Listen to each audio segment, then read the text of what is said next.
दिल्ली के चांदनी चौक से कांग्रेस के लोकसभा प्रत्याशी कपिल सिब्बल ने यहां केशवपुरम में एक चुनावी जनसभा को संबोधित करते हुए कहा कि इस चुनाव में मतदाता को अपने नहीं देश के हित के बारे में सोचना होगा।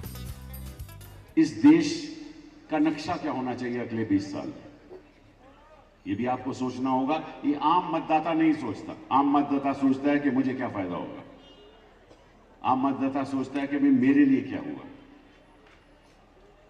तो मैं समझता हूं कि आम मतदाता को भी ये सोचना होगा अपने से हटकर कि देश को किस चीज के साथ फायदा होगा। सिब्बल ने कहा, देश की सरकार ऐसी होनी चाहिए जो सबको साथ लेकर चले और सबके हितों का ध्यान रखे। वो सरकार हिंदुस्तान में होनी चाहिए जो सबके सहमति के साथ आगे बढ़े,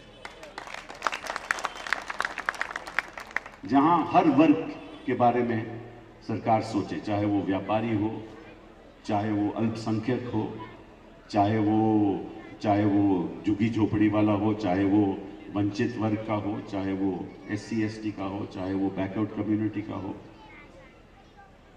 चाहे वो ट्राइबल हो, चाहे वो नॉर्थ ईस्ट में बैठा हो, चाहे वो जम्मू कश्मीर में बैठा हो, चाहे वो फिशरमैन हो, चाहे वो काश्त करने वाला हो, चाहे वो लैंडलॉर्ड हो, हर एक का पक्ष हमारे मन में होना चाहिए।